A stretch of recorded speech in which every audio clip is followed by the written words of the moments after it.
So I interviewed my friend Sarah Chen.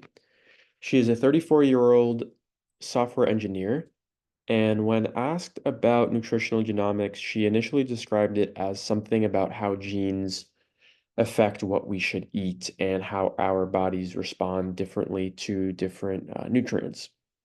And I kind of used this opportunity to provide education on how genetic variations can influence how our bodies process different nutrients and respond to different dietary components. I use the example of caffeine metabolism, explaining how some people process caffeine quickly while others process it slowly, and it's all based on their genetic makeup. Sarah found this personally relevant given her family history of type 2 diabetes. And after watching the video, she expressed strong interest in testing, saying something along the lines of, I definitely consider it if the price was reasonable, if her insurance covered it, etc. And her main concerns centered on data privacy and whether insurance companies might be able to access her results. And when discussing benefits, she emphasized prevention and personalization.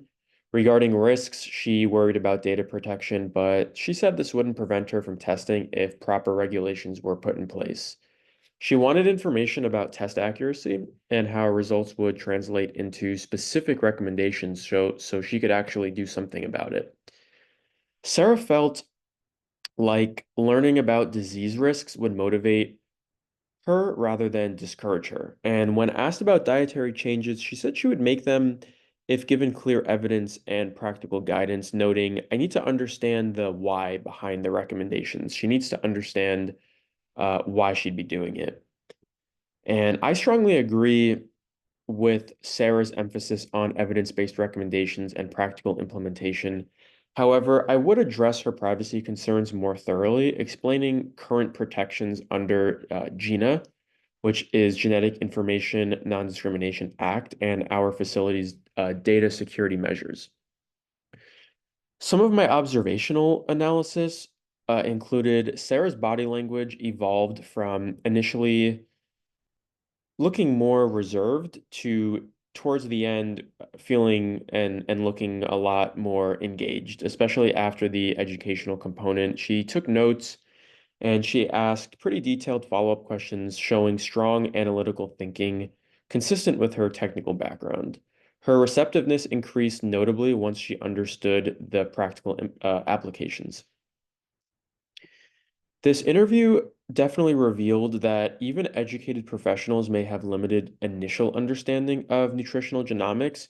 However, Sarah's quick grasp and enthusiasm after education suggests strong potential for consumer acceptance when properly explained, and her focus on privacy and practical implementation likely reflects common consumer concerns. From this week's learning, I see two key opportunities for integration. First, using nutritional genomics for early intervention in families with hereditary disease risk.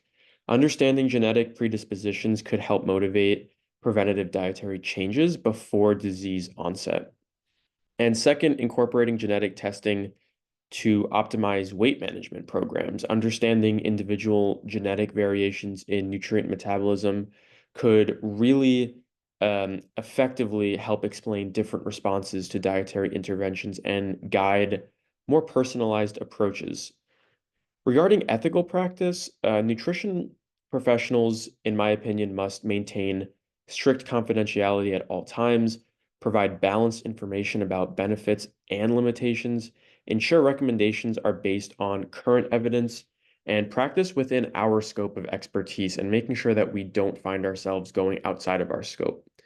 And regularly updating our knowledge as the field evolves so we stay up to date on all of the most recent statistics, information, so that we can really guarantee that we're giving our clients, our patients, the best, most up-to-date information as possible.